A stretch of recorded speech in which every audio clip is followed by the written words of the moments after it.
Hello everybody, I'm going to talk to you today about paths to change, about readiness to change. It's a massive cliche, but as you can see, I did a big walk and I was on a long path. And I've set myself this kind of challenge that I'm going to do a video each day, and I'm never really sure what's going to happen, and it's not particularly scripted. So paths to change came to mind. I have to say there's another interesting kind of metaphor in here somewhere as well, because as you can see, the view is, it's just incredible. And you can do 360-degree views, and they are astonishing, absolutely breathtaking. But when you reach the top, you can't see that much. There's got to be a metaphor for life in there somewhere about the journey being far more rich and interesting than the end goal, let's say. So readiness to change, paths to change. Why and how would you change? Now, presumably you're watching the video because you have at least an inkling that you want to change. Change can come from a few different ways, right? Probably the most dominant one, the usual one, is I've suffered enough. I must change. I'm in pain, okay? A second way of deciding that change is kind of needed, but with less oomph, is a kind of a spiritual void, sort of a lack of motivation, a sort of a chasm of purpose. Life must be more than this. That can drive a realization to change. Another thing that can drive a realization to change is having the understanding that change is possible. You can get that through videos like this. That's one of the reasons why I'm doing this. You can get it by meeting somebody who is just extraordinarily credible and authentic, and you kind of reverberate with their energy and wonder what on earth they've done and how they did it, and they tell you, and you find yourself a mentor. So that can do it. Similarly, reading a book could do it. But you can't learn about change, okay? Change is experiential. So the biggest challenge with change is that it's uncomfortable. You want to remain consistent with how you were yesterday so that everybody treats you in the way that they used to.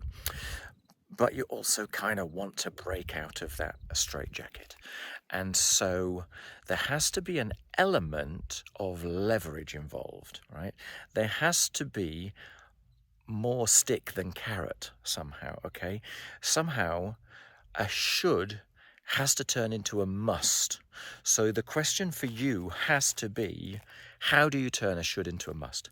How do you make change as important as breathing? Okay, because it is challenging, right? By definition, getting out of your comfort zone is uncomfortable. You are redefining your view of yourself, your view of everybody else, your view of the world. And it delivers returns, right? It delivers extraordinary understanding, but you have to give it permission to unfurl, which means giving yourself permission to fail, right? It means giving yourself permission somehow to make a fool of yourself, because potentially when you go down this route, it might turn out to be wrong, okay? And there's no harm in that. You're a member of the human race, but like part of my issue was I loved challenges, but I was also a bit of a perfectionist. I wanted to be brilliant at everything I did. So the idea of failing would be embarrassing. It could potentially even be shameful, So you need to find your own leverage that will allow yourself to step outside of the box, just enough to redefine what might be possible, and then see what life brings.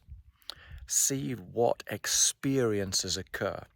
So for me, I just started doing things that were not like me.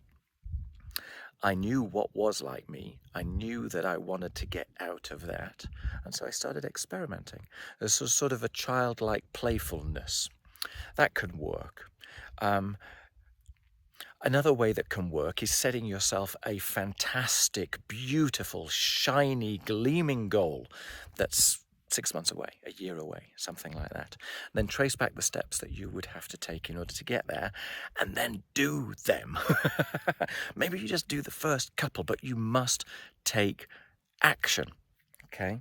I learned a lot of what I'm talking about here through Tony Robbins and his coaching gang.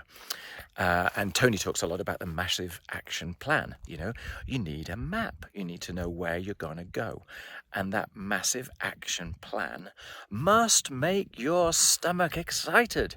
It must be thrilling, or the pain must be so bad in maintaining the state that you are determined to change. So there you go. I think that'll do for this. This is just a little hint as to how you get there. If it doesn't reverberate to you, if you need more, ask me a question. I promise I will do my very, very best to reply to everybody. And in the meantime, enjoy the view.